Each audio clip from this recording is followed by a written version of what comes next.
All right, everybody, we are live here on a Friday, the Justin Kinner Show presented by Frickers. Frickers, your home for fun, food, sports, and spirits. I'm not going to lie, when I started planning the show, I started mapping out the shows for this week, and I usually at the beginning of the week, I start to kind of jot some things down for each day of something I know I want to get to or just plan heading into the weekend or whatever, especially on a Friday.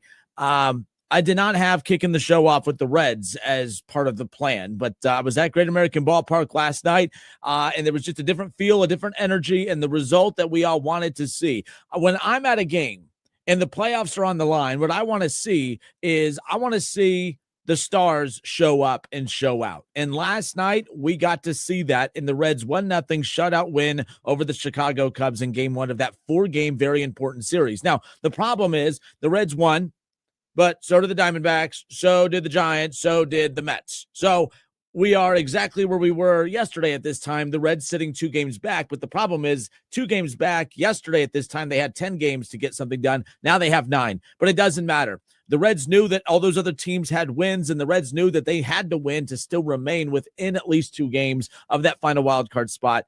And boy, was that a heck of a game last night. So Hunter Greene, he goes the distance last night. A 1-hit complete game shutout over one of your biggest rivals in the Chicago Cubs. That is a big deal. The Chicago Cubs just clinched a playoff spot. Now, for a lot of you that say, well, they clinched a playoff spot, so they've probably taken their foot off the gas.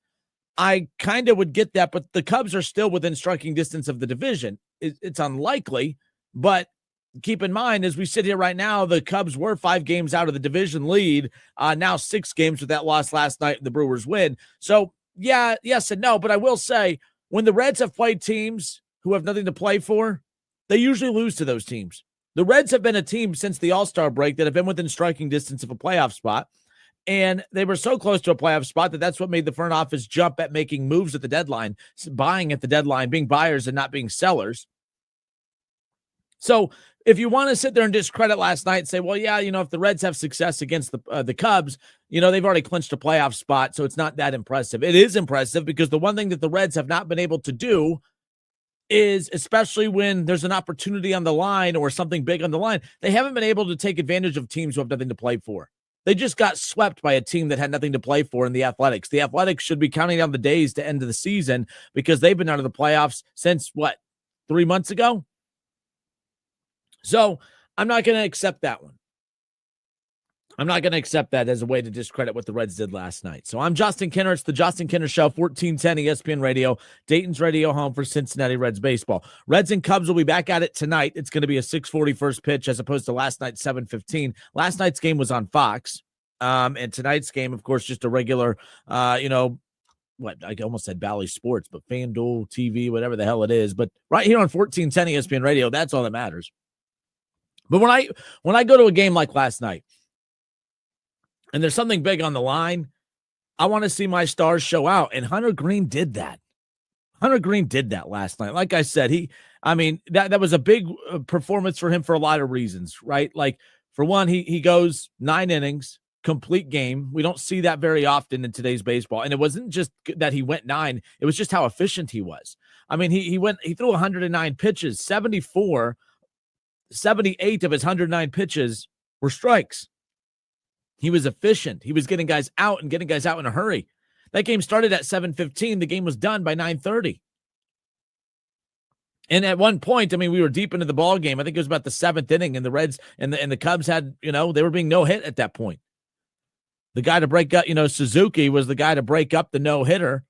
But he was 0 for 2 at that point, and he was able to get in there and obviously bloop one into the outfield to get a hit. So the bottom line is Hunter Greene showed up, balled out, goes 9 innings, complete game, strikes out 9, 109 pitches, 78 of those strikes. And to do that against the Cubs over one of the best lineups in baseball, that was just pretty damn impressive last night. And, Crow Armstrong, who has just been an absolute Reds killer on the season, he goes 0 for 3 last night. So that was big. Swanson goes 0 for 3. The whole top half, the whole top half of the order for the Cubs, they go let's see, that's 0 for 14 at the plate last night. That's key. That's clutch. I would have loved to see a little bit more firepower from the lineup for the Reds, but they do just enough to get it done. And how about Austin Hayes last night? He goes 2 for 3, drives in a run. He gets that double. And that was huge right there, of course. So, Benson gets another big one. He gets another double last night. Will Benson, how about him? I mean, he's the one that drove in the run. I'm sorry, last night when I brought that up a little bit ago, he drove in Austin Hayes, who had a double. Will Benson comes up a little bit later, and he drives in Austin Hayes off his double as well. So, again, Will Benson's been one of the best storylines of this season. And when I say best, and I say best storylines, and it hasn't always been a great storyline. The storyline with Will Benson has been the fact that, you know what? He should have been on this roster more. I mean, the fact that we didn't see him for pretty much all of August is kind of crazy. And then when the Reds do call him up and give him these big opportunities, the Reds don't beat the Cardinals without him. The Reds don't win that Padres series without him. So I look at this team right now and the guys are getting contributions from. It's not consistent enough, in my opinion, but it's just enough to keep them in the conversation. But we're going to need more from guys. Like you can't have your top two, or not top two, but your hitters in the 1 and 2 spot going 1 for 8 on a nightly basis. Like TJ Friedel's been cooling off a bit. Gavin Lux last night goes 1 for 4. Austin Hayes 2 for 3. That was big time. Sal Stewart, who's been phenomenal since being called up, he kind of went cold last night. He got the start at third. We saw Brian Hayes come in late to pinch hit for him, but that was more so bringing him in just to make sure that there was a defensive presence in that infield, especially as the Reds were trying to close that game out last night. And, let's not forget, Elly De La Cruz committed his 25th error of the season. He leads Major League Baseball in that category. Can we just stop this? That coffee tastes so damn good. Could we just stop this Elly De La Cruz at shortstop thing now? Maybe not now, like finish the season, but man, if they get into the playoffs, are we really going to act like he's not a liability? Are we really going to act like Elly De La Cruz, which is something that it sounds weird coming out of my mouth? It doesn't sound right. Doesn't feel right even saying it. But man, oh man, he's a liability out there. And, he's 0 for 6 in his last 2 games. He's 1 for 8 in his last 3. And he's 2 for 11 in his last 4. And 2 for 15, 2 for 18, 3 for 22. If you just keep going down the list, like his production has just completely disappeared. He has scored 1 run, in that time frame. So like Elly De La Cruz is becoming a liability, as wild as that sounds. I mean, look, the bottom line is if you would have told me back in March that Elly De La Cruz was going to have scored 1 run in a 8-game span and that he was going to be 2 for 26 in the, these games leading into the final stretch and that the Reds still have a chance to make the playoffs, I would have said no way. There's a lot of reasons why this team should not and probably won't make the playoffs. But the reason that this team has the opportunity to be in this conversation is because of what we saw last night. Hunter Greene is a dude. Hunter Greene was a superstar last night, and that's what the Reds needed. My biggest complaint about the Reds at times over in years, even when they've had like their really good players, your Vottos and others, is, and Votto did this early in his career. Votto was always a clutch hitter. He was a clutch guy. And then he got to a certain point where he wasn't coming through in the clutch as much, and it was very frustrating. The guy that you counted on to drive in runs, the guy that you counted on to be the guy that produces and puts the team on the board, that kind of went away. For him, the Reds have never had their star player be the guy in clutch moments. And Elly was that 2 years ago. He's lost that fire and magic. And to see, and we've seen big, pitching performances like in big moments, but not from the stars. Like, I think it just means more when you have Hunter Greene go out there. Like, for instance, Brady Singer could have gone out there and thrown 9 innings of 1 hit, baseball, right? And that would have been phenomenal. That would have been fantastic. We would have talked about how the Reds dominated in that trade, getting Brady Singer for Jonathan India, right? Like from the Royals. That's phenomenal. That's great. But there is just more of an intimidation factor when you have your ace, when you have your Cy Young candidate, when you have your superstar pitcher go out there and pitch like a superstar, and not just pitch like a superstar in a meaningless game in September, but with your team 2 games out of a playoff spot, everyone else went around you. So you are trying to stay and keep up with them. That to me is why last night felt different. I've seen this team win games to keep them in the hunt. It's been random big pitching performances from a Brady Singer, right? We've seen that from, you know what I mean? Like we get that from Lytle. Lytle could have pitched that game last night, and it would have been big time. We would have talked about the depth of the pitching. But I want to see, like, what made the Big Red Machine was the Big Red Machine star players making clutch plays in the biggest, brightest moments of the season.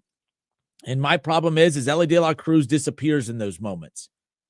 And we, and for Hunter Greene, he hasn't been available for those moments. He's been injury prone. That's a problem for star athletes in Cincinnati, apparently.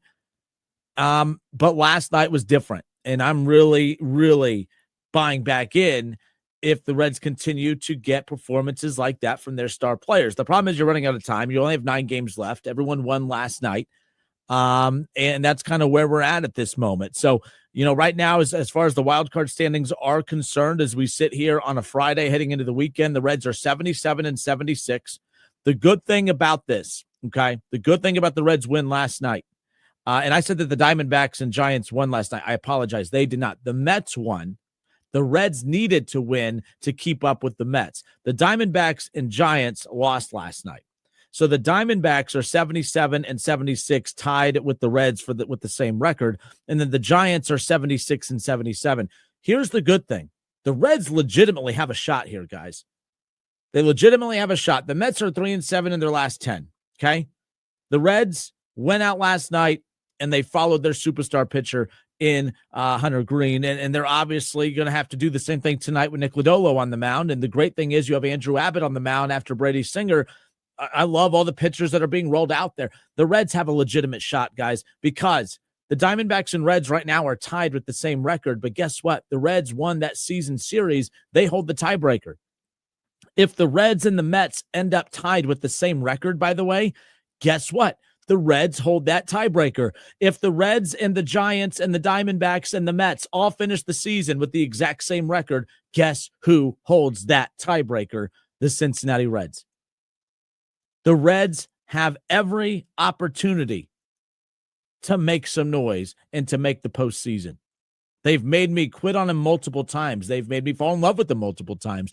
It's exhausting. I'm having fun, though. Today, by the end of tonight, I might be pissed off again. But the bottom line is the Reds are 77-76. There is no team between them and the Mets right now. The Reds, are the I guess, the first loser, if you will. They would be the first team out, if you want to use the March Madness references and all that stuff. But they're 2 games back, tied with the Diamondbacks, a game ahead of the Giants, 3 games ahead of the Cardinals, who they just beat in a big series. And they just took game 1 last night against a team that is 23 games above 500, and they dominated them on their home field last night. So kudos to the Reds. Kudos to them for getting me to buy back in. I love all that, and I'm excited about, this series with the Cubs moving forward. I just hope the Reds could follow up because they have a habit of when they have a big performance, not being able to string back-to-back great performances together. They need to be able to do that coming up here later on tonight. All right, I'm Justin Radio. I haven't checked that yet. My apologies. Leave your comments. Did last night feel different? The Reds have got some big wins throughout the back half of the season to pull them back within the 2 games, a game and a half, a game, a half a game. But last night just felt different. It was the star players stepping up and making big clutch plays when they needed to, big defensive plays. Obviously they didn't produce a lot of runs, but clutch hitting and opportunistic hitting. And then, of course, Hunter Greene, the Reds ace, Cy Young contender. Maybe not this season because he's missed a lot of games, but last night you've seen what he's capable of. Get that guy into the post. There was so much pressure last night on Hunter Greene. It didn't faze him at all. In fact, it almost fueled him. Put that guy on the mound game 1 of a playoff series. If I'm the Dodgers, I don't want to face Hunter Greene in game 1. If I'm the Dodgers, I don't want to face Hunter Greene or Andrew Abbott. The Reds pitchers don't want to face their batting. I get that. But at the same time, I'll take the Reds have the best position. When you look at the Diamondbacks, when you look at the Giants and the others, the teams that could get that final playoff spot, no team has the pitching like the Reds do to go at the Dodgers. That's what I'm most fascinated by. Just get there, Reds. Just get there. It's the Justin Kinner Show presented by Frickers. We'll be right back.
All right, everybody, we welcome you back live here on a Friday. I'm Justin Kinner, the Justin Kinner Show, presented by Frickers. Frickers, your home for fun, food, sports, and spirits. Okay, the NFL is big on legacy. All sports. Sports is all about legacies. And how athletes are remembered is for their legacy. And what you don't want is everyone's going to have, your legacy and how you're viewed by your team for what you did with your team. But you want a legacy that's going to be left behind, that's going to be remembered for what you did in the league as a whole. And I think what's starting to happen now, and this is what's unfortunate for Joe Burrow regarding this injury and being out for another 3 months. And like I said, I think he's out for the year. I don't, he's having surgery today, and that would put him 3 months from today would be December 19th. So he would miss that Ravens game. I don't see how the Bengals aren't going to be in this. They're just, you can't, this team missed the playoffs last year with Joe Burrow healthy, with all the deficiencies they had last year, and all those same deficiencies exist this year. And now you don't have Joe Burrow, and you want me to believe that they're going to be in the playoff. If they're still in the playoff race in mid-December, I think that's a big hit on on the perception of Joe Burrow. You take Josh Allen off the Bills, they're not competing for anything. You take Lamar off the Ravens, they're not competing for anything. We've seen that. We've seen the Ravens be in first place at the halfway point, past the halfway point of the season. We've seen Lamar be injured and out for the rest of the season and then drop from first to worst, or hang on and barely make the playoffs as a wild card team. And by the way, that was the year they had Huntley and they almost beat the Bengals, but that's besides the point. You lose your starting quarterback, your season's toast. You're done. You know what I mean? Like that. And so if the Bengals do go on to do it, although that's going to be great for Zach Taylor, it's going to be great for the Bengals organization and the fan base, I don't think that's a good thing for Joe Burrow. There's just a lot of things that aren't going well for Joe Burrow right now, and there's not a lot of positive outcomes. One positive outcome is he heals up and gets back within the 3 months, and that this isn't a complicated injury that lingers and impacts him moving forward.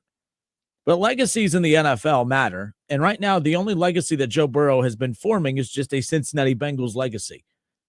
Right now, the only thing Joe Burrow is doing is basically carving a path to the Bengals Ring of Honor that he'll have to pay for his flight and own hotel for by the time we get to that point, right? Like, that's the only thing he's carved.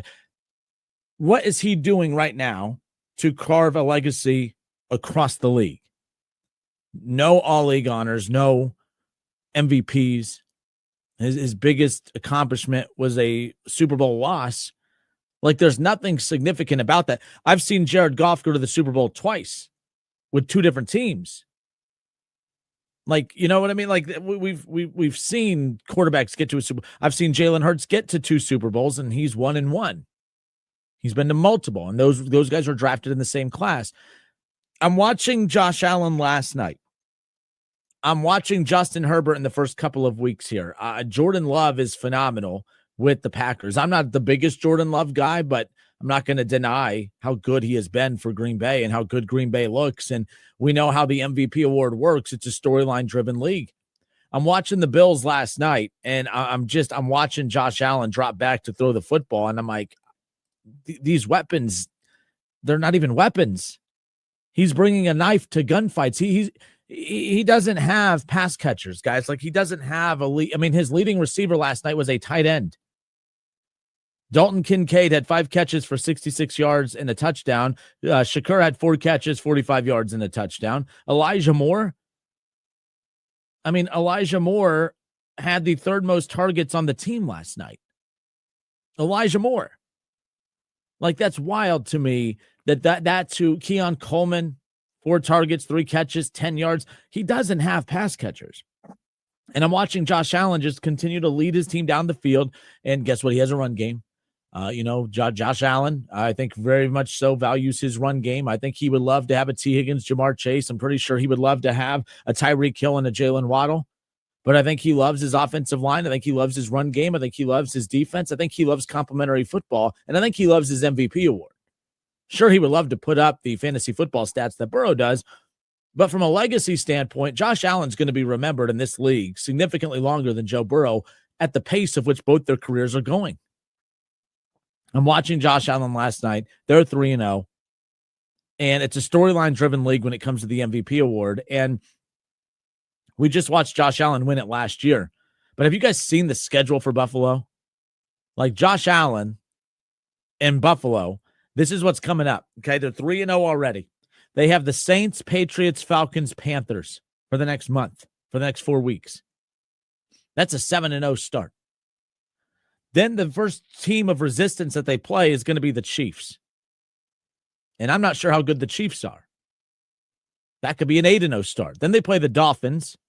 And now they do play the Bucs and the Texans, obviously in mid-November at that point. But this team could be sitting at double-digit wins before they even get to Cincinnati on their schedule.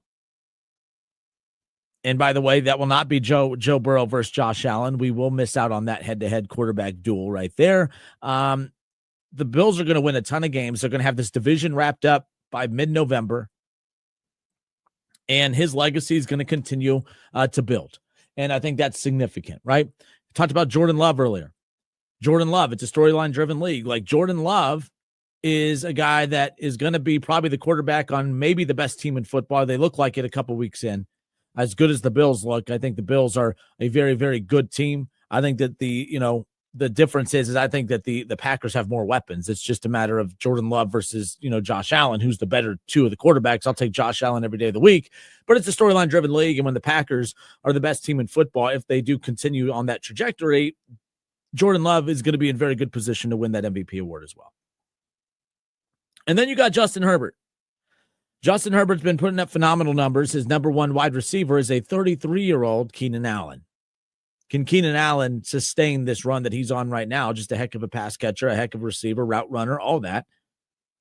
It's a storyline-driven league. Justin Herbert with Jim Harbaugh as his head coach, and the Chargers win the AFC West division, a division that has the Broncos, a Super Bowl contender, the Chiefs who have owned that division. They've owned the AFC.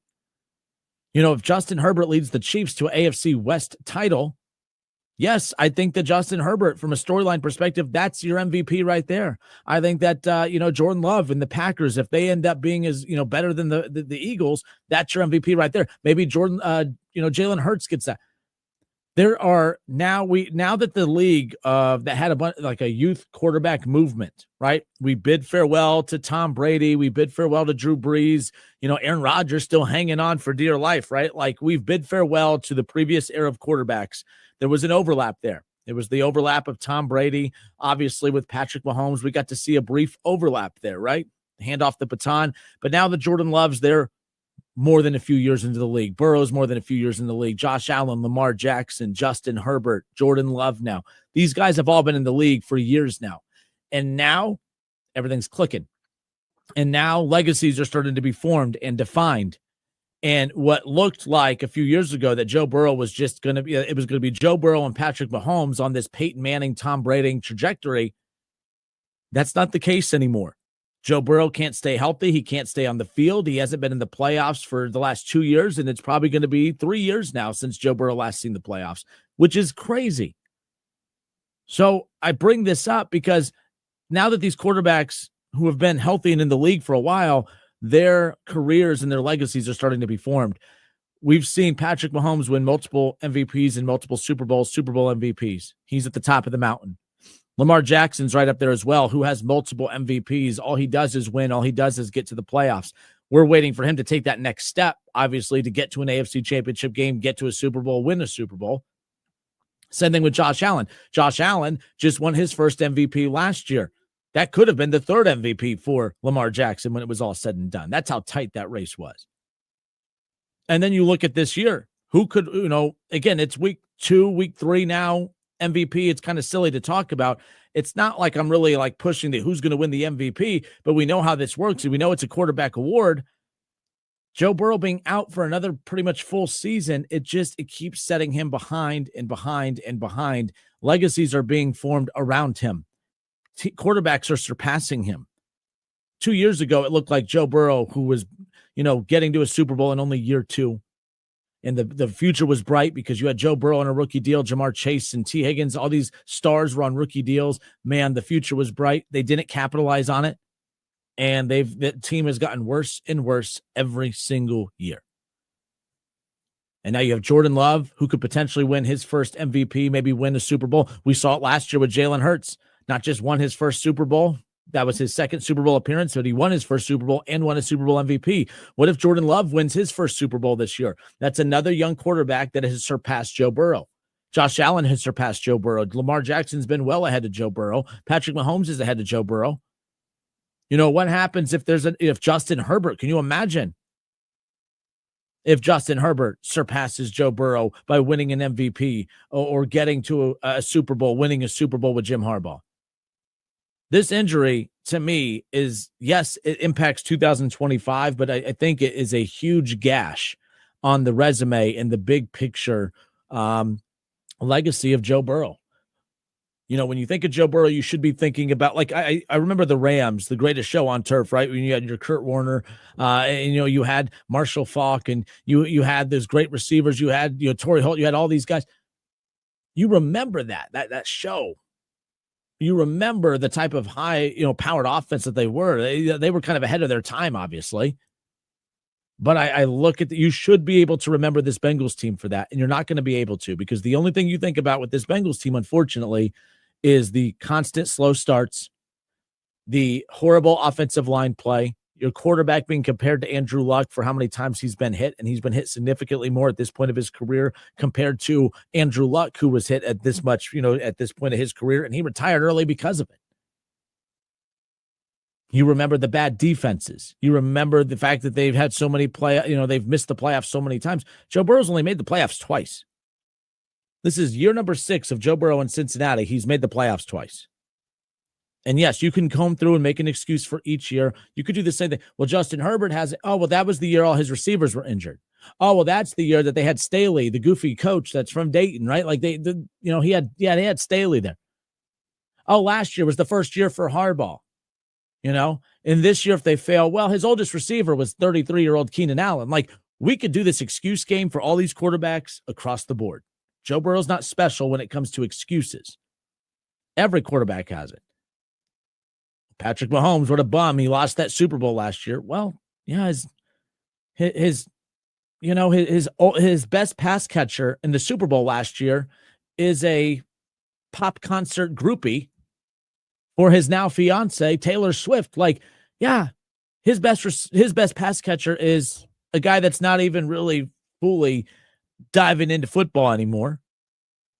He's all about his love life and the touring and everything with Taylor Swift and everything else. We could play that game. He doesn't have a Jamar Chase, he doesn't have a T. Higgins, and we could also make excuses, by the way. His receivers constantly in trouble, constantly hurt. So I don't want to hear about injuries. I don't want to hear about bad defenses. I don't want to hear about, the bad special teams. Every quarterback has an excuse. Like, we know Justin Herbert's good, but they haven't had loaded rosters that have missed the playoffs. They've had banged up, injured rosters with bad coaching, but it's still on him to get them there. Just like it's still on Joe Burrow to not just get them there, but to physically be out there. And he's never out there. He's not, he's injury prone, and that's the concern, and that's the problem. I'm Justin Kinner. It's the Justin Kinner Show, 1410 ESPN Radio. But last night watching that game, I'm watching Josh Allen and just watching him just find ways to move that ball up and down the field. I just don't get how, as Bengals fans, and I'm not trying to challenge you guys every single day, but I just feel this isn't like me just saying things to say things. This is how I feel. I don't know how you could watch the Bills, even the Chiefs, who you don't deem, they're 0-2, and I know you don't care for the Chiefs, but the Chiefs, who it's all about building a balanced roster. I don't get how you look at the teams that have success. You look at the Packers, you look at the Eagles, you look at what the Chiefs have done in recent years. You look at how the Chargers have kind of come to life again, because it's all about the run, the pass, the guys up front, the defense. It's all about being balanced. They became obsessed with the pass game. They became obsessed with the fantasy football numbers. They became obsessed with it, and they got away from the true blueprint of how teams win football games. Sure, you made, if the Bengals would have got rid of T. Higgins, that would have made them worse. Well, it would have been up to them to use the resources that they wouldn't have used to keep T. Higgins to improve other aspects of their game, whether it be the offensive line, whether it be defense. Sure, you may lose. The Chiefs, by the way, the last 2 years, the Chiefs have not been very sexy. They have not been the team that they were when they had Tyreek Hill and more of Travis Kelce in his prime. But they've taken steps back, but they had to distribute money more onto the defensive side of the ball. They had to move on from Tyreek Hill. They had to become more balanced. And that's the one thing, that's the one silver lining that could possibly come from this injury is that the front office could sit back and say, all right, Joe, I know you like your buddies. You like to be out with your boys, but maybe just text him after the game because we got to keep you upright. And as you know, we love you out on that field, which means we want to keep you out on that field as long as possible, which means we want a defense that's going to quickly get opposing offenses off the field so that you can come out and do your thing. And then when you do come out to do your thing, you could be comfortable knowing that you have a big wall of good offensive linemen to protect you. I just don't get how you could look at the Bills game last night, watch how they operate. Sure, they're boring. The Bills are not that exciting. The Packers, by the way, they're not that exciting either. The Eagles, I watched that Eagles-Chiefs game. That was a good, hard-hitting football game. But, guys, that was boring. I watched the Bengals last Sunday. That was fun. I'm watching Jamar Chase run all up and down the field. T. Higgins making spectacular catches. I'm watching the Jaguars make big throws. Trevor Lawrence and company. Sure, that game's more exciting. But do you want an exciting product or do you want a playoff product? And I'm not saying that you can't have both.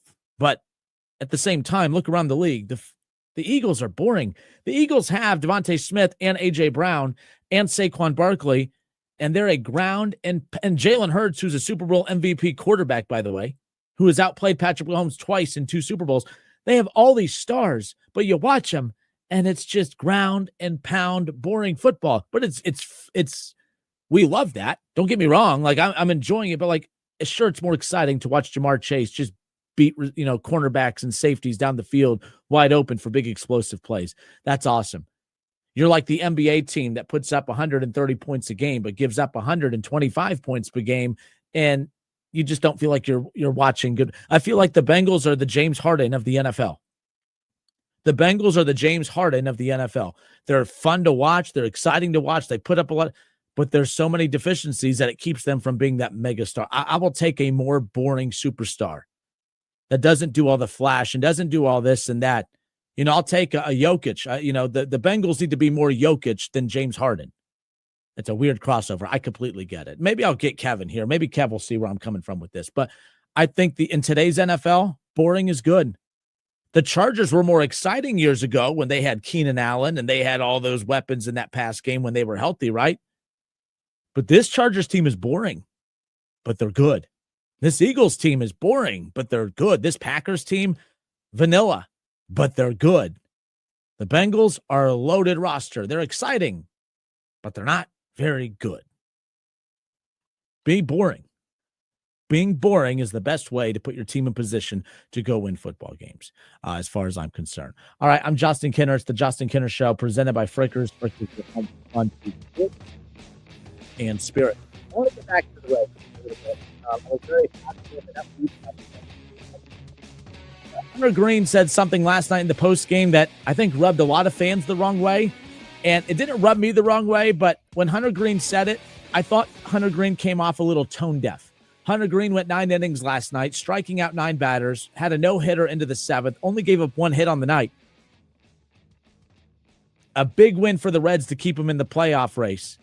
But man, oh man, did Hunter Green sound tone deaf in the post-game press conference. I'll have that clip for you when we come back, and I'm curious your guys' thoughts. We'll discuss more coming up. It's the Justin Kinner Show, presented by Frickers.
It was a lot of fun. Just like I said, was just trying to stay in the moment. I wish there were a little bit more fans in the stands, but for the fans that were here, I'm glad I was able to put on a show for them, and we were able to get a win tonight. With where you guys are, do you feel like that? You talk about the fans. Is there convincing that needs to be done still for the fans to show up in a big way with the rest of this home stretch? We're just trying to handle our business. The more support that we can get, obviously, the better. We feel, not that, we're already motivated enough for us to go out there and win. I'm not saying we can only win if we have fans. But you see, the best teams that are winning and doing their thing, and they have that atmosphere that they're in. So it's something that we strive for, and hopefully we can bring that back. All right. That was Hunter Greene last night in the post game. In the post game. And I tell you what, wasn't a fan of that comment. And to be fair, I don't know. Maybe I'm being unfair. Maybe I'm overblowing that. I don't know. I just don't call out. I don't think players. Man, I'm so in between on this, as you can tell. I just thought it was a little tone deaf. I think the players have to understand where we're coming from. Like, I know that the players are fighting and playing hard, but you also need to have a very good, firm grasp of this team's history. And this isn't like a spoiled fan base that, we get to the playoffs regularly, and this is just one of those years where you're just hovering above 500 and just fighting to make the playoffs, and we're bored. No, we have seen this movie before. We all feel like we know how this is going to end. And I think it's frustrating when you hear Hunter Greene say, we wish there were more fans here in the stands. We wished you didn't get swept by the A's. We wish that you didn't have a losing record against losing teams. We wish that it wouldn't even make it worse. The fact that you have a winning record against winning teams and a losing record against losing teams make sense. We wish that you didn't squander so many opportunities throughout the season. And you're saying, well, this is just one season. It's not one season. It's every season. Last year, if you remember, the Reds had a huge opportunity. They went and swept the Yankees, if you remember. And it felt like they were trending in the right direction, get hot, and then what happened? They got swept by the Tigers. Now, the Tigers ended up being a playoff team when it was all said and done, but the bottom line is to just constantly toy with the emotions of Reds fans, to constantly be in that position where you get Reds fans' hopes up, and then to have the rug pulled out from underneath them. I know that the players are frustrating as well, but what you don't get to say is, yeah, we wish players were there. You look at he just said that if you look at the teams who are good around baseball, they have fans. Well, are they good because the fans are there, or are the fans there because they're good? And are the Reds good? And would they be better if more fans were there? More fans would be there if you were better. I mean, I don't know. There's a lot of finger pointing going on right now, and I don't really know who's to blame. I understand the players' perspective, but there was a stretch last year where the Reds were, of course, they had just lost a series to the Cardinals, or they split a series with the Cardinals in 2024. They were 39-45. They were 4 games out of a playoff spot, and they were heading into the home stretch. As the first half of the season was winding down. And the reason this was a big deal is because the Reds at the time had a Tigers team that was below 500 on their schedule. The Rockies and Marlins were the 2 worst teams in baseball. And the Reds had 7 games with the Rockies and the Marlins before the All-Star break last year. And then they swept the Yankees, and you're like, holy crap. So they're 3 games below 500. They're within a striking distance of a playoff spot to take momentum into the All-Star break. And then they lost 3 straight to the Tigers. Right? And then it just completely evaporated all the excitement. We've seen this movie before. How many times this year have the Reds got to within a half game of a playoff spot, and then they lose multiple series in a row, or they got swept? They didn't get swept. They were the last team in baseball to get swept this year.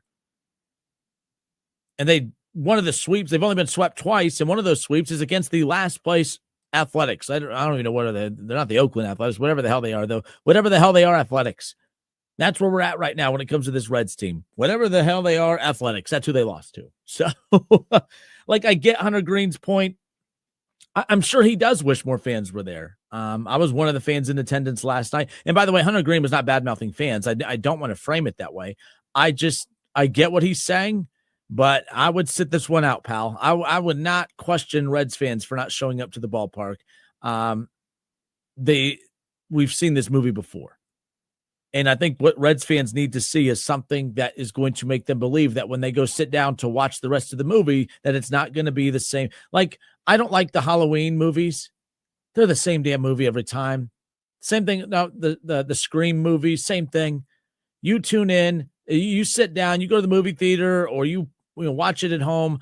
You know how it's going to start. You know how it's going to kind of take off in the middle, and you know exactly how it's going to end. You know exactly how every single Halloween movie is going to end. You know exactly how every Scream movie is going to end. Like, you know what I mean? Now, those movies are great. They keep putting them out. People keep going and watching them. And people do keep watching the Reds. But at the same time, the popularity of those movies have died down over the years because, I'm not going to stop what I'm doing to go watch a movie that I already know how it's going to end.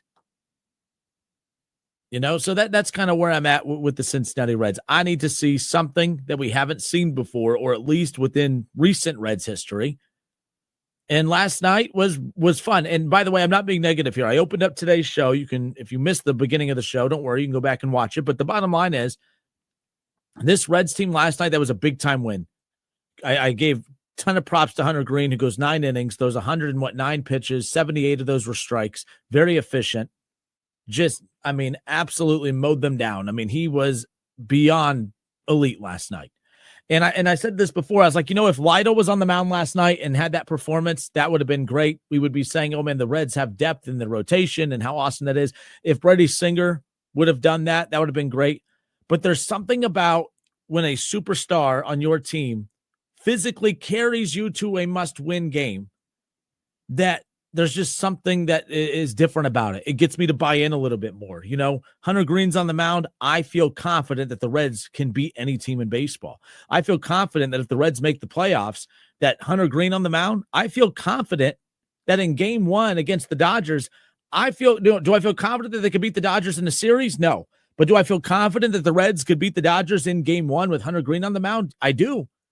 And then you already have a 1 game up on the Dodgers. Things get interesting at that point. With that Reds rotation, anything is possible. When you get to the postseason, anything is possible. Getting to the postseason, that's where it seems to be impossible for this Reds team. And they have a chance. They're 2 games out. So last night, everyone kind of bummed. It was a big win, but they didn't really make up any ground. But they created, there was some separation there. Okay. We talked about this in the opening segment, and the Reds back in action tonight, game 2 against the Cubs, by the way. But there was a separation that was created in the wild card. And so the Mets, they won last night, as did the Reds. So the Reds remain 2 games back of the Mets. But the Diamondbacks lost last night, the Giants lost last night, and the Cardinals. I think we could officially say with 9 games left that the Cardinals are not going to get that final playoff spot. That's why that series win over the Cardinals for the Reds was big time. That kind of keeps them at bay. But the Diamondbacks and Reds have the same record. The Giants are 1 game behind the Reds. If the Reds finish with the same record as the Diamondbacks or the Giants, the Reds hold that tiebreaker. So that was a big win last night.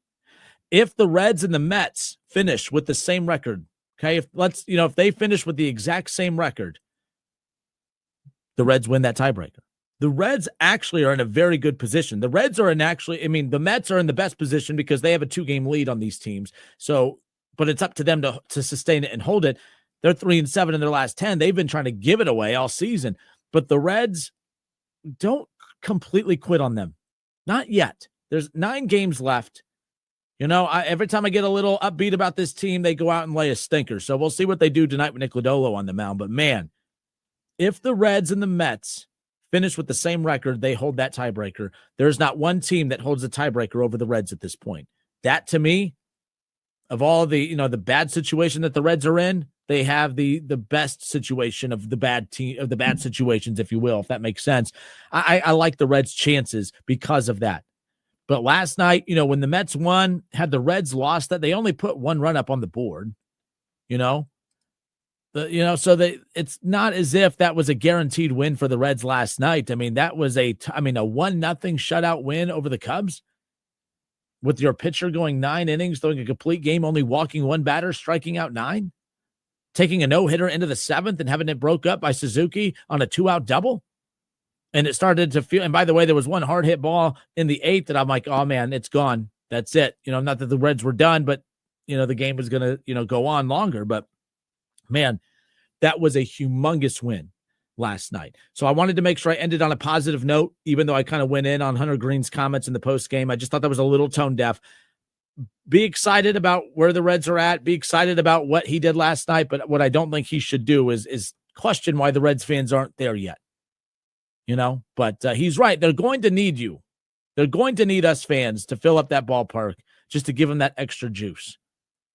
But man, what you don't want is to fill up that ballpark and have them lose a 3-0 game, 2-0 game, or have a 5-3 lead and heading into the ninth and then losing 6-3 in extras, because then that becomes that movie, the ending that we've seen over and over and over, and we're tired of it. I'm Justin Kinner, the Justin Kinner Show, presented by Frickers. Frickers, your home for fun, food, sports, and spirits. The Buckeyes are off this weekend, obviously a bye week, so we will not be at Submarine House, at a Submarine House tomorrow. But we will be in Kettering tonight for the Fairmont-Wayne game. Keith Byers and I will be on the call. 6:30 pregame coverage begins with a 7 o'clock kickoff. Wayne had a big win last week over Springboro. Fairmont gets a big win over Centerville. And now these two teams going head-to-head here tonight. A little bit of a slow start for both teams in the non-con, but they're rolling already as conference play. GWAC play kicked off last week, and it continues tonight. Fairmont welcomes in Wayne. It's our Week 5 Gridiron Game of the Week. How about that? The halfway point. No Buckeyes tomorrow on Sunday, Week 3 of the NFL season, although it technically kicked off last night as we talked about. But Kev Nash and Keith Byers will be at the Frickers in Miamisburg, the 741 location. So keep that in mind for the Sunday morning tailgate, 11:30 to 1 p.m. Keith Byers and Kev Nash will recap college football Saturday and get you set for that day's slate of NFL games and talk Browns, Bengals, Kev Nash's Steelers, Keith Byers' Eagles, all of that. Show up to Frickers in Miamisburg Sunday morning at 11:30 for the Sunday morning tailgate show. Hour number 1 in the books. We now head into hour number 2. A lot more to get into. We'll get back into the NFL, touch on the Browns a little bit as they're playing for their season. They're playing for their season on Sunday. Joe Flacco possibly playing for his career. We'll talk about all that when we come back. It's the Justin Kinner Show, presented by Frickers.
All right, everybody, we welcome you back. I'm Justin Kinner with you here, the Justin Kinner Show, presented by Frickers. Frickers, your home for fun, food, sports, and spirits. All right, so no Buckeye football coming up this weekend. Ohio State on a bye week. They're 3-0. They're the number one team in the country. They're the defending national champions.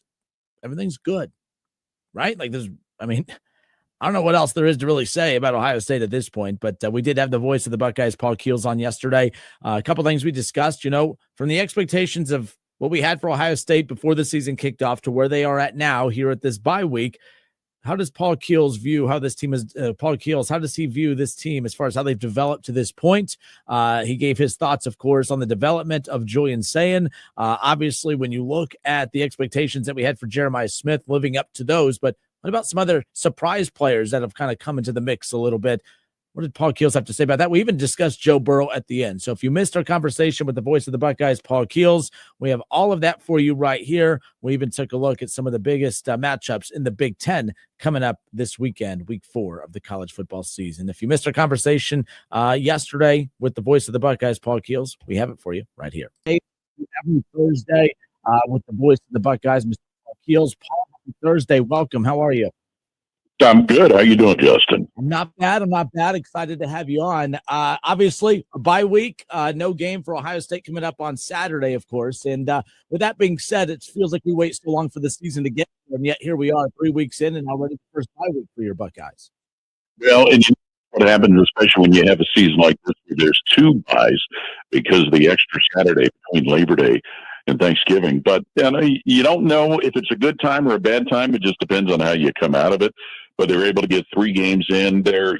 We like to tell people it's a bye weekend, not a bye week. They're practicing all the way through today, and then they'll give them the weekend off, come back Sunday night, and resume their normal week. So, but Ryan Day's calling it an improvement week. And even though things have gone reasonably well for 3 games, he and the coaching staff are still looking at areas that they can get better in. Now that we're at the first bye weekend, as you guys called it, obviously, 3 weeks in, we've seen all different levels of opponents at this point. We've seen all different kickoff times. We've seen a lot of variables outside of them playing on the road at this point.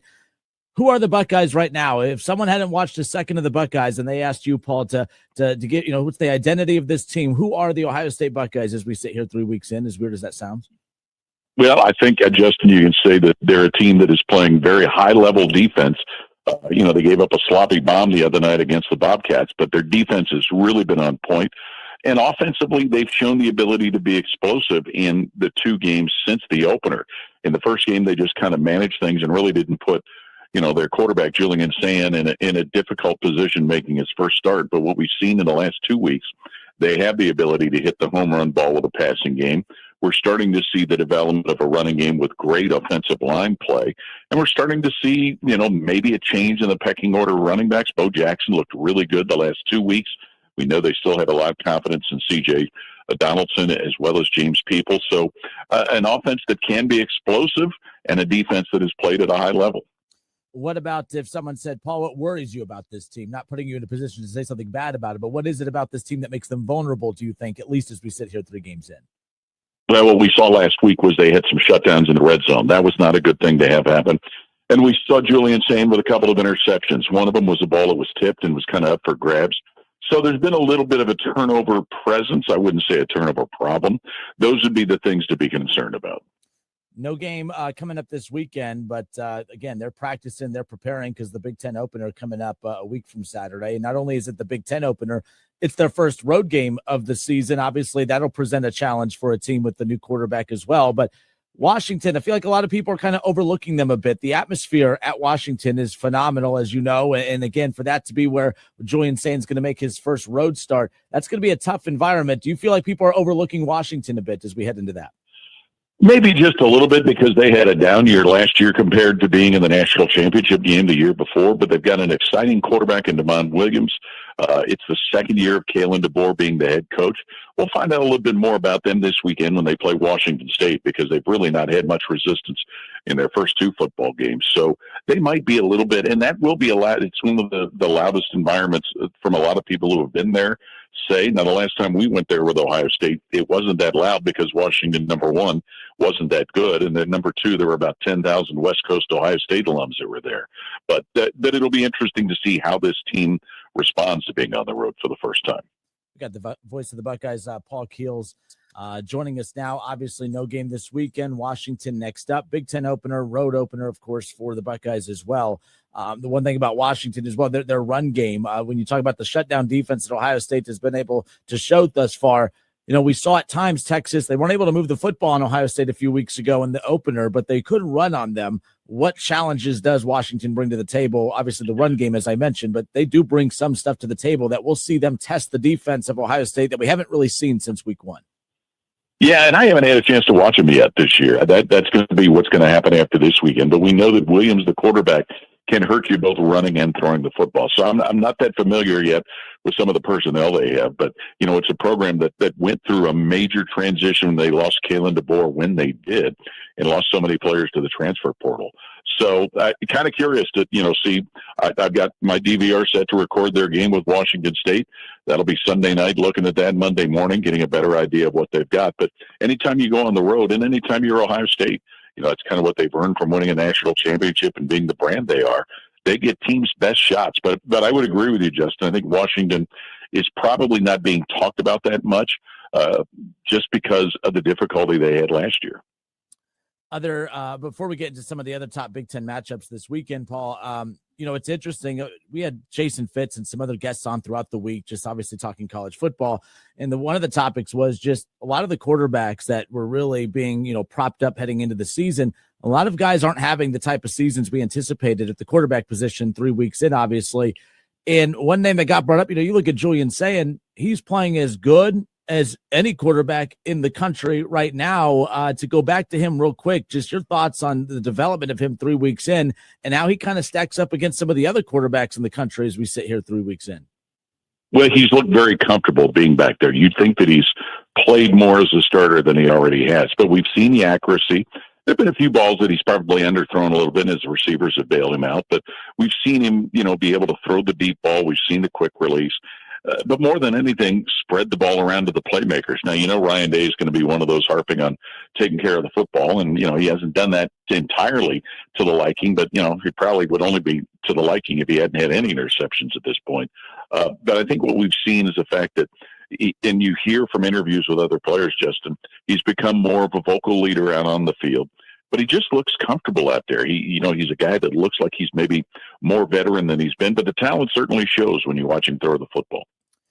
Before we let you go, just a couple Big Ten matchups this weekend I want to get your take on. Obviously, Nebraska, they're 3-0. They're going to be on CBS at 3:30 kickoff this weekend, this Saturday. They welcome in top 25 Michigan. This is kind of the first chance for Nebraska to kind of put what is supposed to be a highly anticipated season for them. They get to put their talents on display with Michigan coming to town. This is a big opportunity for them to kind of put their program on the map in the Big Ten at this point, to kind of show everybody, hey, we're a real player here. We've been winning some games the last couple of years, but we're really here to make some noise now. It sure is, to see if they've taken the step forward that everybody thinks they have. You look at some of who they've played, and, it much like Ohio State and much like so many others, it's hard to know because the competition hasn't been the level of league competition. But this will tell us something. It'll tell us where they really developed with Dylan Raiola at quarterback.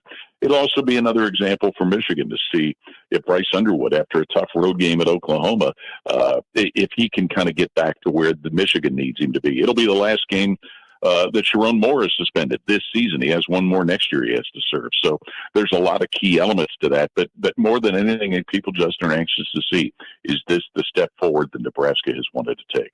Absolutely. You talked about the Washington at Washington State game coming up this weekend. You talked about a team just trying to prove to people that they could take that next step forward. A big opportunity for two teams in the top 25 showdown.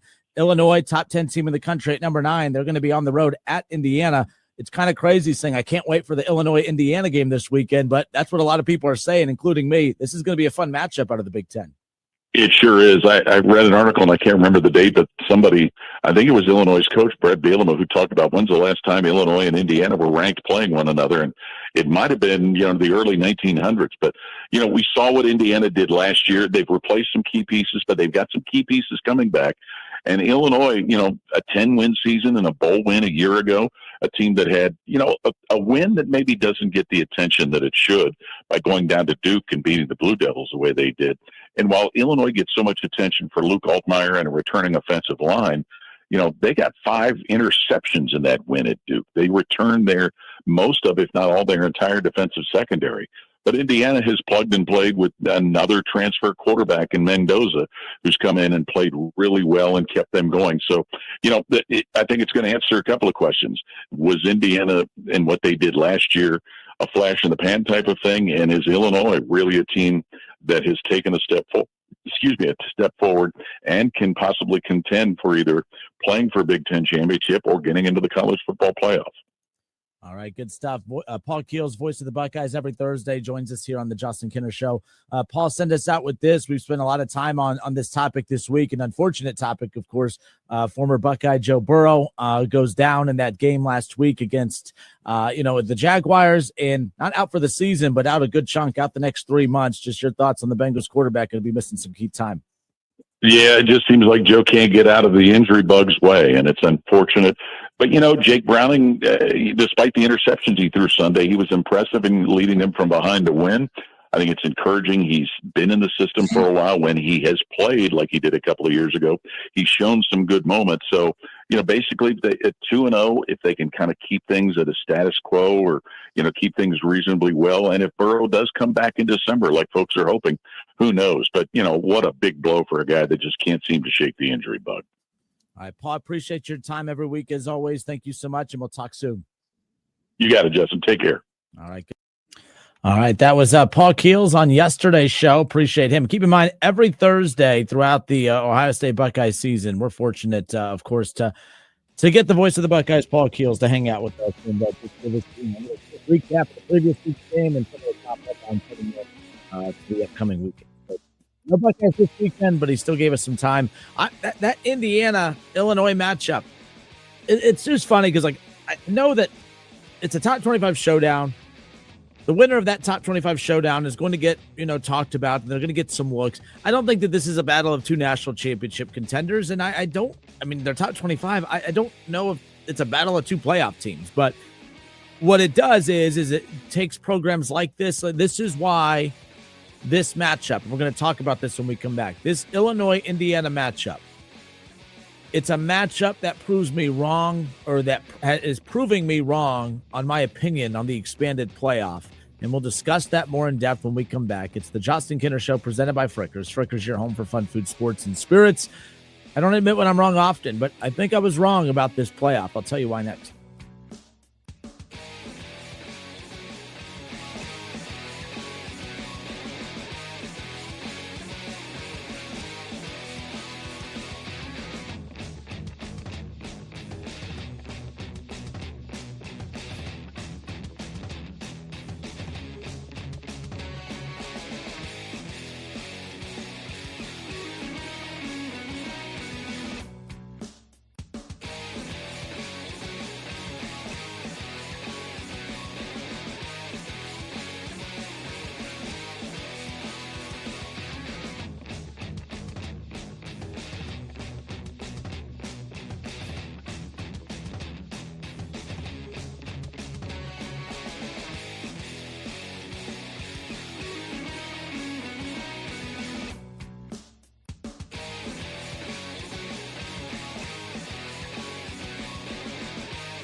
All right, everybody, we welcome you back. I'm Justin Kinner with you here, 1410 ESPN Radio. Week 5 of the high school football season. How about that? Coming up tonight, our Week 5 Gridiron Game of the Week features the Fairmont Firebirds welcoming in the Wayne Warriors. We're excited for that one. Keith Byers and I will be on the call for that coming up later on this evening. 6:30 pregame coverage begins, of course, with kickoff at 7 o'clock. Excited for that matchup tonight.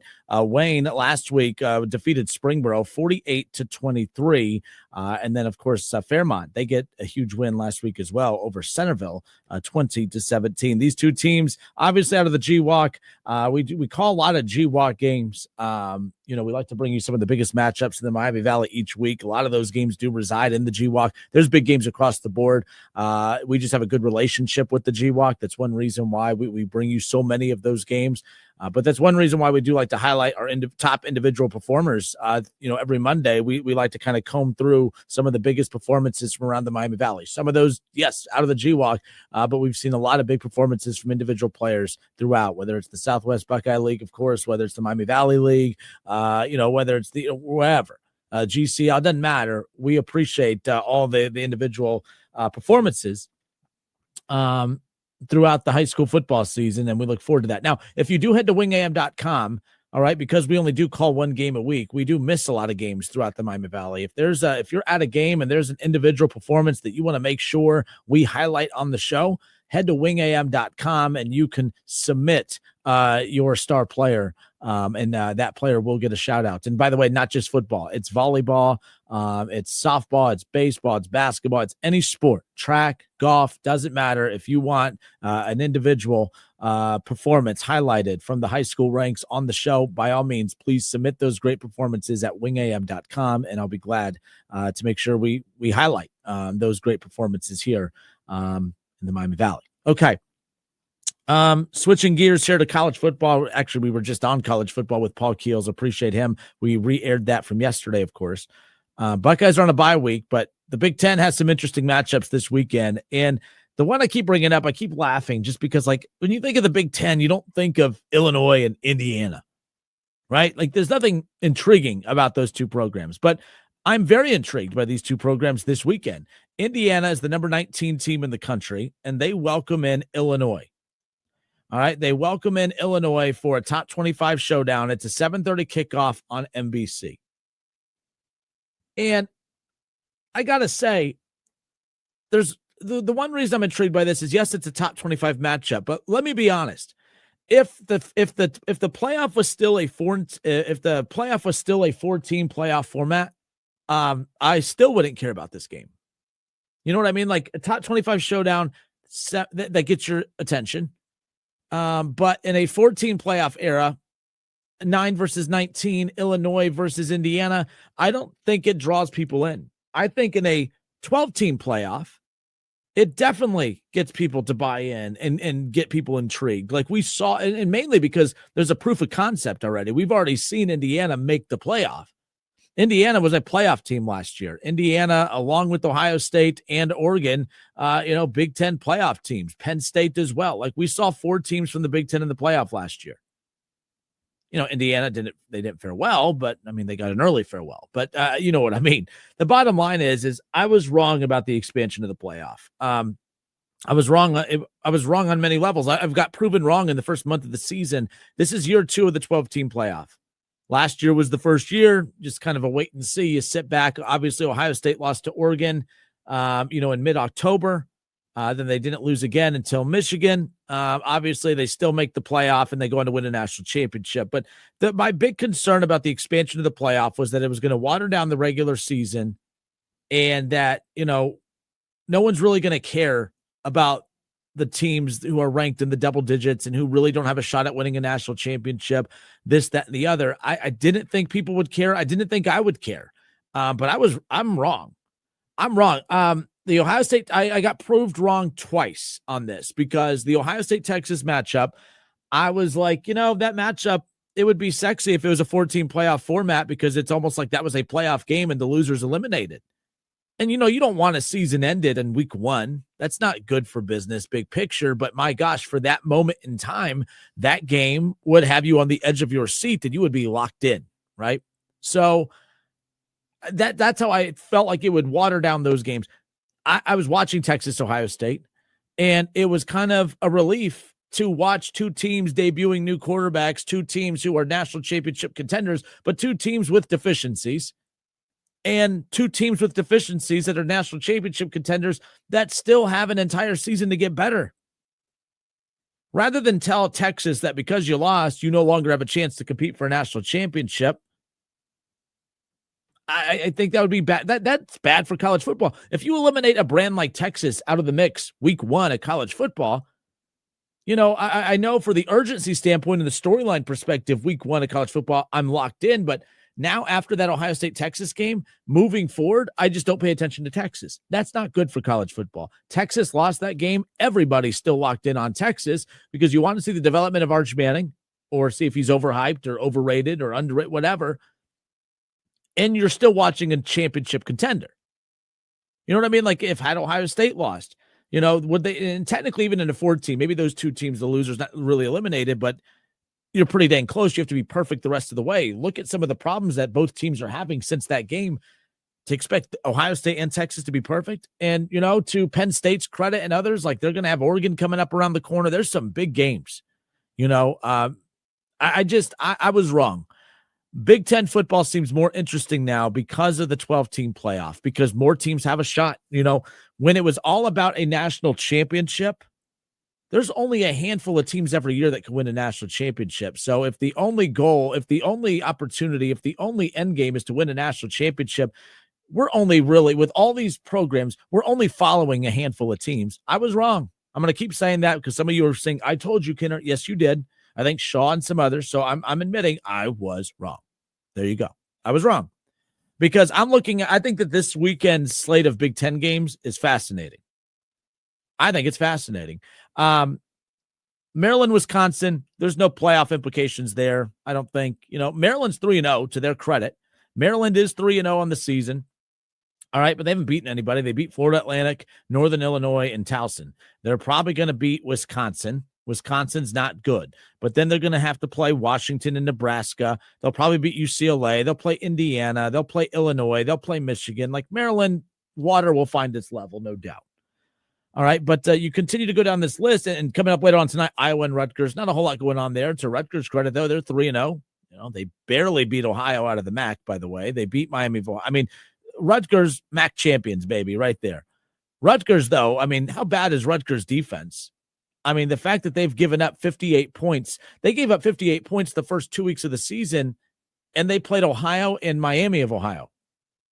Rutgers is 3-0, but my goodness. Sorry, I'm veering away from this, but I'm just looking at Rutgers' schedule, and I'm like, my goodness, they've given up 58. They've given up 68 points in 3 weeks. Guys, Rutgers has played Ohio out of the MAC, Miami of Ohio out of the MAC, and Norfolk State, and they have given up 68 points in 3 weeks. That's impressive. To give up 20-plus points per game to on average to 3 non-Power 4 teams. Wow. And they got to play, and Rutgers has to play Washington and Oregon and Ohio State and Penn State. And I apologize, I skipped over Illinois. Rutgers defense, my goodness, keep an eye on how bad that can get in some of these games moving forward. But no, back to the point at hand. The playoff, the expansion of the 12-team playoff has made me scoot to the end of my chair to pay attention to this. This Michigan-Nebraska game 2 years ago, I wouldn't have given a rip about it. Even with Nebraska having some hype. Nebraska's good this year. The quarterback's interesting. All right. Patrick Mahomes 2.0, baby. Like, you know what I mean? He's Patrick Mahomes cosplay. But Nebraska, they're good this year. They're good. They're not national championship contender, but they're good. In the 14 playoff era, good is boring. I don't care about good in the 14 playoff era. I care about elite. And if you're not elite, I just kind of brushed you off. But in the 12-team playoff era, good is interesting. Good creates storylines. Good creates intrigue. And Nebraska is good. And you have top 21 Michigan in town. Top 21, top 25, but they're ranked 21 in the country, by the way. Michigan at Nebraska. And what's crazy is Nebraska is, a 1.5-point dog. Nebraska beats Michigan this weekend. That is ginormous for the Cornhuskers. That's ginormous for Rule. That's ginormous for cosplay Patrick Mahomes. That's big time, guys. Like that this is a huge game coming up this weekend. That game's on at 3:30 on CBS. I'm excited for Michigan and Nebraska coming up this Saturday. Notre Dame and Purdue. I'm not really excited about Purdue Notre Dame, but that's another one. That's a 3:30 kickoff on NBC and Peacock. Washington at Washington State. We're going to be keeping an eye on Washington this weekend because that's Ohio State's next opponent. They have a running back, and look, the running back for Washington and Jonah Coleman, he has 39 carries and 288 yards and 7 touchdowns on the season. Now, he's only played 2 games. So he's nearly averaging 140 plus yards per game on the ground, and he has a game with 2 touchdowns and a game with 5 touchdowns. That's Washington's bread and butter, is the run game. We're going to learn something about Ohio State a week from tomorrow when they play Washington. I'm very excited about that game because I think although Washington's not going to be a huge test in regards to a championship contender, they have such a dominant strength in their offense that I think that's going to be a good learning opportunity because I saw Texas run the ball pretty good against Ohio State. I would like to think that the run game's been buttoned up since then, or run defense. If not, Washington can make it a little interesting. Washington's a 20.5-point favorite on Saturday, tomorrow, 7:30 the kickoff on CBS and Paramount Plus. Michigan State and USC. This is the one that has everybody's attention. I'm laughing. USC somehow got into the top. You beat Purdue, and somehow that puts you in position to be ranked in the top 25, whatever. But USC is an 18.5-point favorite at home with Michigan State in town. Ooh, that sounds like a good game. When can I watch? Well, all you have to do is just wait up until 11 p.m. on Saturday night to watch Michigan State at USC. How about that? 11 p.m. Eastern, Michigan State at USC, as far as that goes. Look, I see a lot of people pissed off about that. But how do you think USC and UCLA and these other schools feel when they have to, go to Columbus for a noon kick? And, that's a 9 a.m. kick their time. When Oregon has to play at Ohio State, it's a noon kick. It's 9 a.m. their time. That's why last year when Ohio State played at Oregon, we knew it was not going to be a noon kick. You will never see USC play a home game on the big noon kickoff. You'll never see Oregon or Washington or UCLA. UCLA will probably never be a big noon kickoff because, my God, snooze fest. But the bottom line is I don't feel bad for Michigan State. USC, good for them. Getting to play in their home field, to get to play at 8 p.m. game their time. Good for them. I don't have a problem with it nonetheless. So I bring all this up to get to the matchup that I'm most interested in, and that's Illinois and Indiana. Illinois is a top 10 team in the country. I don't think they're a national championship contender, guys. You know what I mean? Indiana's number 19. They have a chance to get a top 10 win this weekend. And if they get a top 10 win, that's going to propel them probably into the top 12, top 10, possibly. I'm very curious to see what happens with Indiana if they do win. So I sit here and I'm going to be watching this very closely. Somehow Indiana is a 6.5-point favorite at home over Illinois. I mean, not somehow, but they're at home. They're a 6.5-point favorite. This type of matchup right here is cool to me. And because it sets up a domino effect down the stretch, like Ohio State will face Illinois in a few weeks. That could be a top 10 showdown. Ohio State already had a 1 versus 2 or 1 versus 3 showdown with Texas. Now you're going to have a potential top 10 showdown with Illinois here in a few weeks. And then Ohio State, of course, keep in mind that they're going to be a team that has Texas, has, Illinois, and they're going to have to play Penn State on November 1st. And then they'll play Michigan, who will be top 25. Like, Ohio State would have played a very, very good schedule. And I think Washington's only played 2 games. They had an early bye week. So I think if they, blow out Washington State this weekend and they play tight with Ohio State the following week, Washington could end up being a ranked win for Ohio State by the end of the season. So the Big Ten is presenting a lot of challenges for Ohio State. Not really challenges, but resume boosters, no doubt. But yeah, like I said, without the 12-team playoff, I have no interest in Illinois and Indiana. It's a top 25 showdown. One of the teams is a top 10 team. I don't think either are national championship contenders, but I think both. This is a matchup to propel you into the playoff conversation. Indiana wins on Saturday, tomorrow. They're in the playoff conversation. Illinois, if they win, they're obviously in the playoff conversation. And the loser, technically, not out of the playoff conversation, but I think we won't buy in I don't think we'll buy in as much if that's the case. But Illinois, they're going to have USC. So, Illinois is in a tough little stretch right here. They have top 25 Indiana. And then a week from tomorrow, they're going to take on top 25 USC. And then they're going to take on Ohio State. But if Illinois, if their only loss is, like, let's say they do lose to Indiana and they but they beat USC, and then they lose to Ohio State, but then they go on to beat Washington, Rutgers, Maryland, Wisconsin, Northwestern. Illinois, a 2-loss team, could maybe still be in the hunt. You don't ever know. That's what I love about the 12-team playoff. It's giving those teams a chance. I didn't think I would care about that, but I do. I care about the Illinois now. I care about the Indianas. I care about those teams, and I never even gave 2 seconds of any interest or care whatsoever during the 14 playoff era, because the 14 playoff era, you had to have 4 elite teams to make up that playoff, that playoff field. You don't have to be elite to make up the 12-team playoff field. You just have to be good. Good is good now. Good was not interesting in the 14 playoff era. Good is interesting now, and I think that's a win for college football. So I was wrong. I enjoy the 12-team playoff format.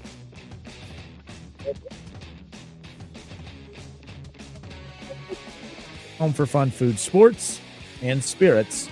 Have a good weekend, everybody. Again, high school football tonight. Keith Byers and I will be on the call as Fairmont welcomes in Wayne. 7:00 to kick off our Gridiron Week 5 game of the week. Have a great weekend, everybody. Keep an eye on the Reds. Keep an eye on Illinois, Indiana. Go see Kev Nash and Keith Byers at Frickers in Miamisburg for the Sunday morning tailgate show on Sunday morning at 11:30. Have a great weekend, everybody. It's been the Justin Kinner Show, presented by Frickers.